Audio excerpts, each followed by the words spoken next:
Estamos con Jorge Puntriano, ¿está bien pronunciado? Puntriano Durán, que nos va a contar una historia vocacional y ocupacional interesante, pero vamos a empezar por el principio, porque tú estudiaste publicidad. Diseño publicitario. Sí. ¿Dónde lo estudiaste? En Toulouse. En Toulouse. Cuéntame un poco de qué trata el diseño publicitario. Y en esa época, hace como un poco más de 30 años. Ah, mira, creo que somos un poco de la promo. Casi, no, tú eres mayor. Sí, seguramente.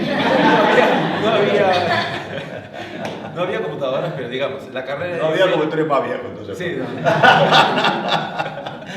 Había que, digamos, la parte de formación era un poco la parte artística, conocer las habilidades de cada uno y desarrollarlas para poder plasmarlas en el área comercial, ¿no? Entonces, la carrera de 3 años de Toulouse, 3-4 años de Toulouse, me formó en la parte académica, técnica, de lo que es diseño publicitario. Cuando hablas que no había computadoras, claro, no se hacía el diseño por computadora, sino en vivo y en directo. Claro, había que tener un talento para el dibujo. Sí, o sea, más que para el dibujo, era para conocer y sintetizar las formas, ¿no? Conocer y sintetizar las formas. Sí, eso es muy importante. Me imagino que ahora también, ¿no? Es más fácil por la baja de Google, pero igual tienes que conocer las formas y saber que las puedes aplicar en determinados elementos. Mientras más información tienes, más investigas. En esa época, libros, bibliotecas, películas, revistas, nos decían, ¿no? Un diseñador tiene que tener siempre un lápiz a la mano, en esa época, ¿no? Un papel y leer todo lo que pueda, revisar todo lo que pueda, ver todas las películas de todo tipo.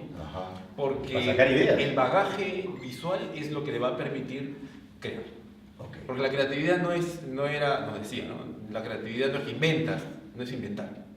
Todo ya está hecho. Lo que haces es mezclar, combinar esto con esto. Entonces, mientras más información tienes, es más fácil pues, crear, ¿no? Pero, digamos, el diseño publicitario es un tipo de creación, porque hay muchas profesiones que también tienen que ver con crear. Sí. ¿Cómo es la creación del diseño publicitario? Como te decía, la parte visual es esencial, ¿no? Tener un bagaje visual era importantísimo porque te da información. Por ejemplo, en un requerimiento que decían, ¿sabes qué? Hagan un afiche para una campaña tal. Eso es lo que hace un diseñador publicitario. Por ejemplo, un afiche para una campaña. Claro. Entonces, tiene que tener información. Si te dicen, ¿sabes qué? Es un concierto. ¿Concierto de qué? ¿Qué música? Entonces te pones a investigar. Es música alternativa. ¿Y qué música es esa, no? Imagínate que no la conoces. Te vas a escucharla, qué tipo de visuales hay alrededor de esa música. ¿Cómo le puedes comunicar a tu público de esa música con imágenes? Además que es complejo. Cuando habla de comunicar con imágenes, el diseñador publicitario está pensando en vender a través de tu imagen. Vender es otra cosa. Otra cosa. La misión de un publicista, un diseñador publicitario, es comunicar claramente. ¿De qué se trata? ¿De qué se trata? Lo más importante es que lo que estás comunicando, por ejemplo, en este concierto del afiche, tiene que entenderse que es el concierto de música alternativa. No es de música de la selva, no es de música folclórica, no es música criolla, no es de otro tipo de cosas. Clarísimo tiene que estar eso. Luego está el tema de vender, que es lo anexo, ¿no? ¿Y eso no se encarga en el diseño publicitario? No es que no se encargue, sino que tiene etapas. Tú tienes principalmente que comunicar, distinguir en la comunicación que lo más importante es lo que te ha pedido tu cliente. Oye, comunica que tengo un concierto de 50 bandas de música alternativa. ¿Ya? La venta es, no sé, te etiqueta abajo, ¿no? Claro. Eso es otra cosa. Pero en esta comunicación con este concierto, de la manera como lo hagas, ¿no de alguna manera también convence a la gente que está viendo este afiche de decir, oye, me parece atractivo, voy a ir? Eso es comunicar. Eso es comunicar. O sea, decirle a la persona, oye, ¿sabes qué? Este es el concierto. Lo estás identificando. Ojo que si te pones a pensar siempre en vender, es una meta, ¿no? Pero lo más importante es que enganches a la persona. Que enganches a la gente. El AIDA. ¿No? Atracción, interés, deseo, acción. Atracción, interés, deseo, acción. AIDA. AIDA se llama, AIDA de verdad. Sí. No, atracción, primero jalas, ¿no? Le llamas la atención. Interés. O sea, ustedes cuando hablan de AIDA están hablando de eso. Sí, en realidad es un término. ¿Habían escuchado el término AIDA? Yo nunca había escuchado, la verdad. Atracción, interés, deseo, acción. Deseo, acción. Sí. Es medio viejo en realidad. Más viejo que yo. Bueno, ¿qué vamos a hacer? Tú lo has dicho, no yo. Entonces, digamos, esa es la parte comunicacional y que se tiene que transmitir en gráfica, pues, Ok. 2 dimensiones. Entonces, y finalmente el diseñador publicitario hace un montón de piezas gráficas Alrededor de eso. a partir de un pedido de un cliente. Claro, claro. Es decir, ¿tú dirías que la libertad que tienes para crear como diseño publicitario es muy amplia o está restringida al deseo del cliente?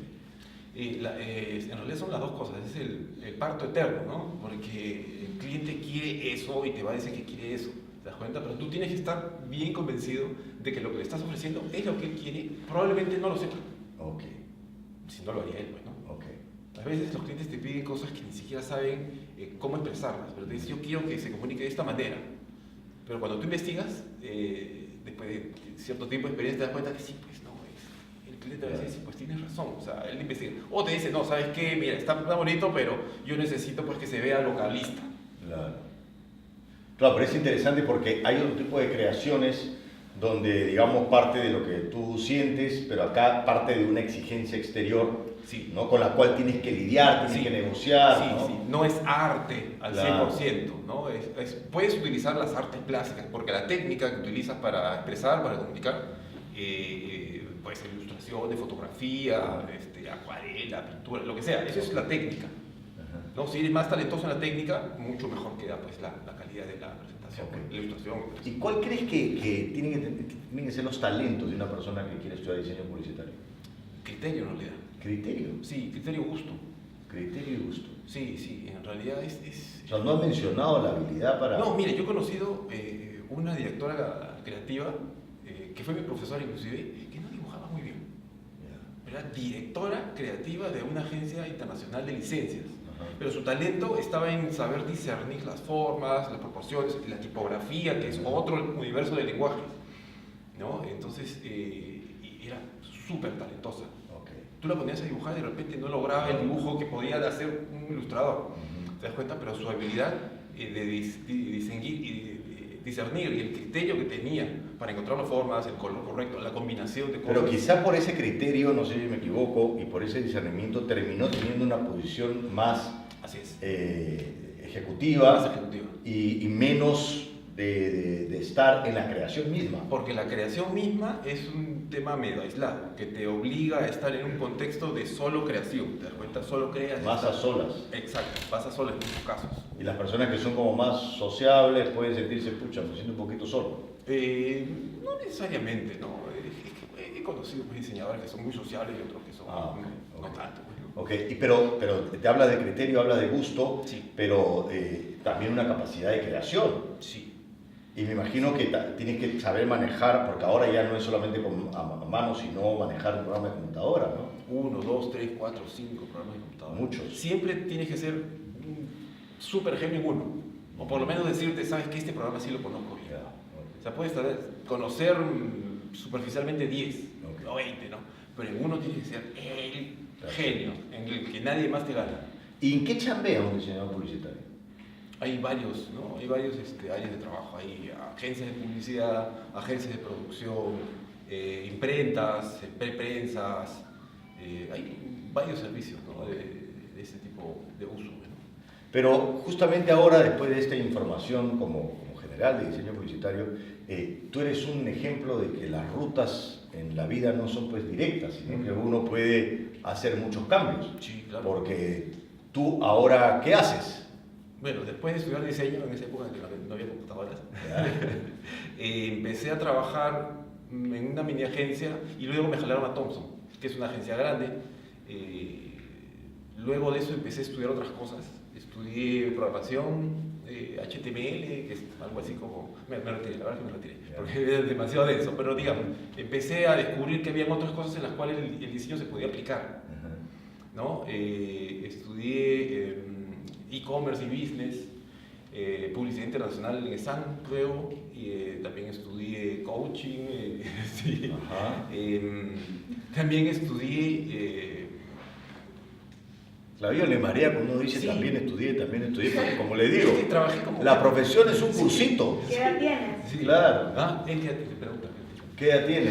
Yo no tengo problema, tengo 49 años. Yo también. Bueno, estamos igual. Sí. Estamos discutiendo aquí. A ver, ¿quién Y sabe? ahora vamos a hablar de qué mes, que vamos a hablar de qué mes, es la misma vaina. No, es que yo trabajé en San Ignacio como jefe de publicidad y marketing Ya. 7 años. Y en esa época trabajabas ahí y chameabas, bueno, era profesor y todo eso.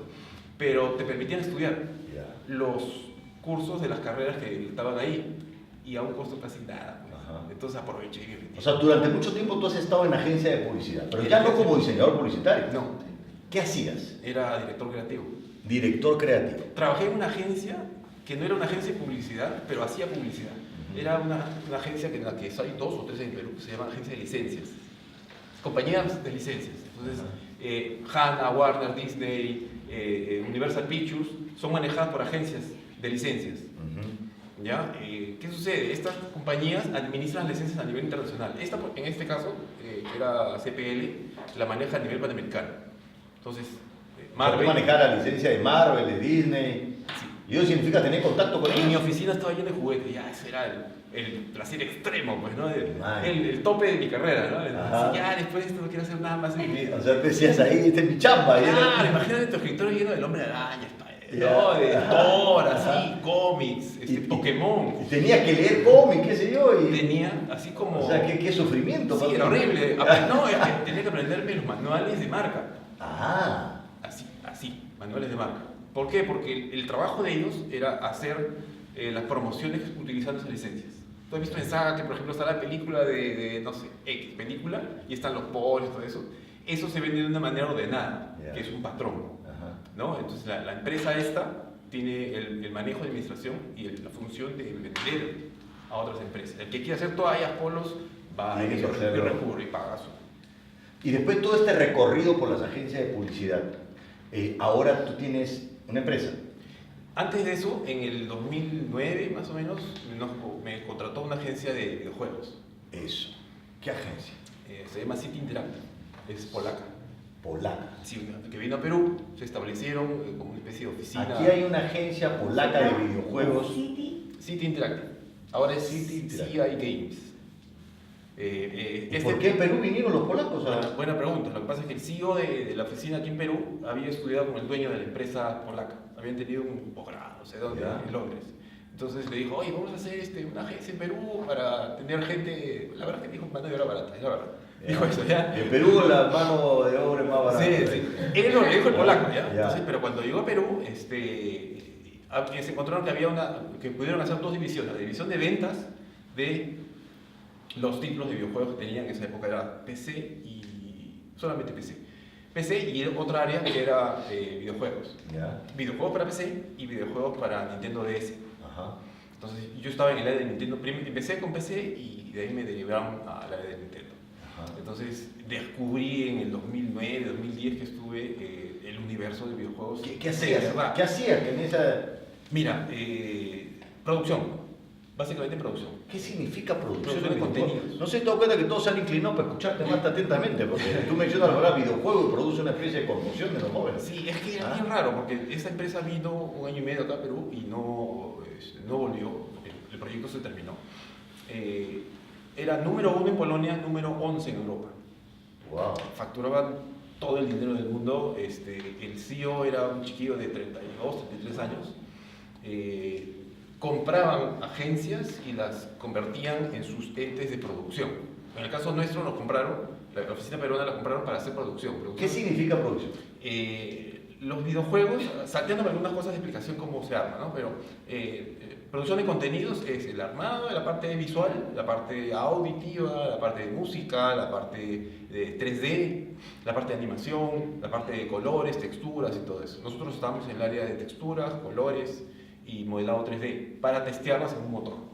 El motor es un motor, donde pones los contenidos y pruebas si el juego está bien, si las gráficas se ven bien, si los colores están bien. Pero ¿y el contenido de la creación, de qué se trata el videojuego? Éramos duplas, habían 12 arquitectos y 12 diseñadores. 12 arquitectos 12 arquitectos, arquitectos.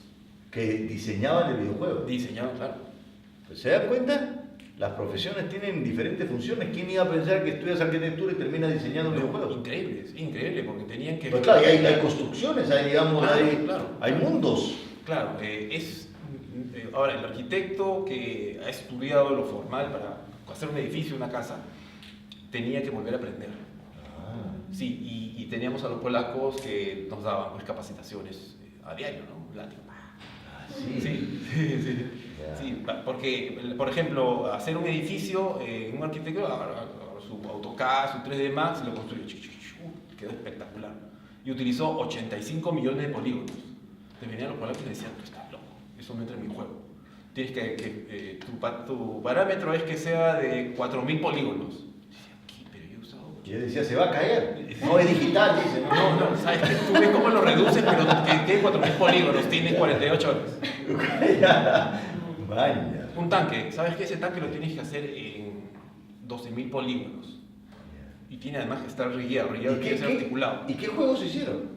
Hay unos juegos que son los más conocidos en Europa que son de snipers, de tiros de asesinato, ¿no? Otros de guerra. ¿Que son juegos conocidos? ¿Ustedes los conocen? En Europa son conocidos. Y o sea que detrás de ese juego había la mano de un peruano que había hecho algún arma. Había un perucho, sí, había un perucho haciendo. Mira. Bueno, varios, ¿no? Varios. Claro. Y tú estabas dentro de toda producción, ¿cuál era tu labor, digamos? Yo hacía la parte de diseño de los ambientes, ¿no? Lo visual. Lo visual. O sea, ligado a diseño, lo que había estudiado diseño. Sí, claro. Y luego la parte de textura. ¿Textura? Textura, así le dicen textura. Porque el modelado 3D tienes que acoplarle una textura para que se vea lo más realista posible en todos los ángulos. Entonces, una anécdota es que hubo un juego que se llamaba SAS, ¿ya? Algo de policías que entraban y agarraban a los terroristas. Y nos dijeron, bueno, ¿sabes qué? Utiliza una glorieta y un palco. Entonces yo agarré la glorieta que está, la pileta que está al final de la avenida Arequipa. ¿Qué significa que la agarraste? O sea, la tomé foto. La agarré. Dame la glorieta ya. Y la puse en el juego. Okay. Y había unos patios también que estaban en el centro de Lima que se parecían al Palacio de Gobiernos y también los metí en el juego. Los polacos nunca les dije, por supuesto. Claro. Pero quedó dentro del juego, quedó simpático. ¿Y ahora cómo es tu chamba? Cuando esta empresa polaca se fue del Perú, yo me asocié a una agencia que se llama Plop Studio. Esa agencia se iba a encargar de continuar algunos proyectos. La división de Nintendo se quedó libre porque había un proyecto que era un juego para niñas que se llamaba Love Beauty. ¿Ya? Y imagínate, se demoraba como 7 meses en hacerse. En Polonia habían como 15 programadores, en Perú llegamos a ser como 8 diseñadores. Entonces teníamos que continuar y terminar el proyecto. Y teníamos un plazo determinado. Como se fueron los polacos, físicamente de Perú, pero quedaron online, lo que hicimos fue continuar el trabajo para poder publicar los títulos. Y ahí empezó, porque esta agencia era una agencia de gráfica, la convertí en una agencia de diseño de videojuegos, o de contenido, que no es lo mismo. Una agencia de contenido de videojuegos y además de publicidad, BTL y ATL.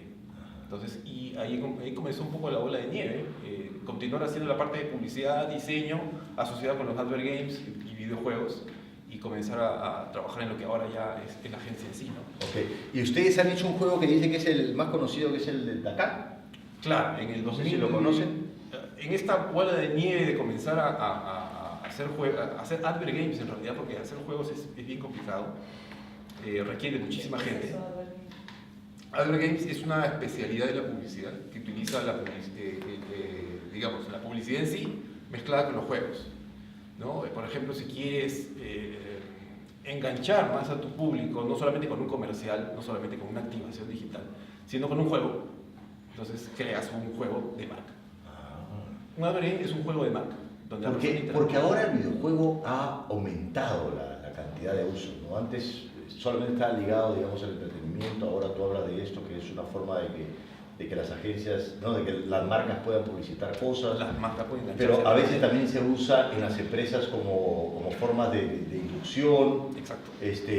Se usa para el aprendizaje de diferentes cosas. Exacto. Es decir, ¿cuál es el potencial que tú ves del videojuego en estos momentos y para el futuro? Mira, los Advert Games, los videojuegos en general, tienen un universo de áreas donde se puede uno especializar, ¿no? Yo, por ejemplo, trabajé como colorista, como texturizador y diseñador, pero hay gente que hacía solamente audio.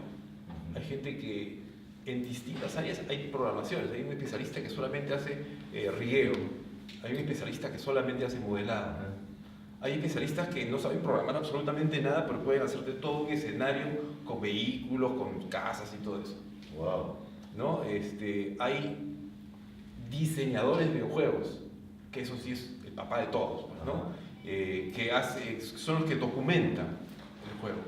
Porque un buen juego debe tener lo que se llama el GDD, Game Design Document, que es, digamos, la historia del juego, de qué se trata, cuántos personajes hay, cómo interactúan entre sí, cuál es la lógica del juego, cuál es la lógica de la monetización, ¿no? Porque juego suena a juego, pero en realidad tiene que haber una lógica de cómo enganchas al jugador, cómo haces que lo retengas, cómo haces que regrese, y eso es una manera de hacer que haya más tráfico en ese juego. El generar ese tráfico en el juego hace que haya más vistas del mismo, lo que te permite poner publicidad. Hay compañías que solamente ponen publicidad en el juego y te pagan a ti porque tu juego tenga muchas vistas. ¿Te das cuenta? O sea, si tu juego tiene 30.000 vistas mensuales, en Rusia, por ejemplo, te podrían pagar $17 por cada 1.000 mensual. Entonces, imagínate Candy Crush o Clash of Clans. Uy, yo que estoy están atrapado el Candy Crush. 980 millones de euros factura. 980 millones de euros. Sí. Y yo contribuí con algunos tantos para... Y probablemente, claro, hay maneras de monetizarlo, ¿no? Que son las ventas integradas, que compras el caramelito, que compras algunas cosas. Pero si no quieres comprar, no compras. No compré. Pero ves el video. ¿Viste el video? ¿Cuál video? Mira el video para que las moneditas caigan más rápido, los caramelitos caigan más rápido. ¿No es cierto? Ya, esa es una manera de hacer que veas ese video. No lo hice. Bueno, y alguien está pagando para que veas ese video. Así como en televisión que pagamos, aquí igualito en el juego. Sí, esa es a grandes rasgos la lógica de hacer un juego extraordinariamente bien visualmente. Si lo resuelves bien visualmente, ya tienes un primer punto que se engancha. Claro, yo justo conversé con Jorge antes de que venga y yo le digo, ¿tú consideras que puede ser como una carrera del futuro, que esté en todos lados? Me dijo, ya. Y me dijiste que están en varias universidades. Claro, al comienzo me desconcertó, pero me dijiste que también está en la Católica. Sí, en la Católica hay una división que se llama Avatar. Búsquenlo, si les interesa. Ahorita está en la Católica, está en UCAL, está en Cibertec, ISIL. ISIL. Y hay un instituto que se llama Área 51, que también enseña. Sí, hasta donde sea. Pero en pocos años, yo creo, no sé si te parece, si mi predicción es correcta, va a estar en todas. Va a estar en todas. Claro. Es que no hay nada que impida el que se desarrolle el Perú. Porque es una industria millonaria. Claro que sí. Olvídate, una producción de un videojuego puede costar más que una película de Hollywood. Y va a facturar más que la película de Hollywood. Mira. Es increíble, ¿no? Te imaginas, es una industria mega grande. Lo que te comentaba la vez pasada, ¿no? Que hay eSports. Los eSports ubican eSports. Los que juegan recontra bien el Dota, ya pues. Ha tenido en el taller gente así, claro, los padres en colapso nervioso. Porque... No, aquí ya hay. Pero al final ha logrado ya posicionarse a nivel internacional ese pata. Es que es lógico que los papás se preocupen. Claro, porque no saben. Pero es como un deportista profesional. No, es un deportista. Es un deportista. Claro, en España hay un estadio que han invertido, no sé, 2, 3, 4 millones de euros, es gigantesco. Y los equipos tienen entrenadores. Así como Ash Ketchum tiene su entrenador. Sí, su nutricionista, le hace hacer ejercicios y todo. La mano, me imagino que hace ejercicio de mano para que no sea. Ejercicio, ya sí. Uniformados, brandeados, ¿no? Hay marcas que invierten. ¿Por qué? ¿Por qué había que una empresa tan grande como Movistar invertir tanto en esto? Simple, porque del universo de videojuegos, solo un 20% juega, o menos. El resto mira.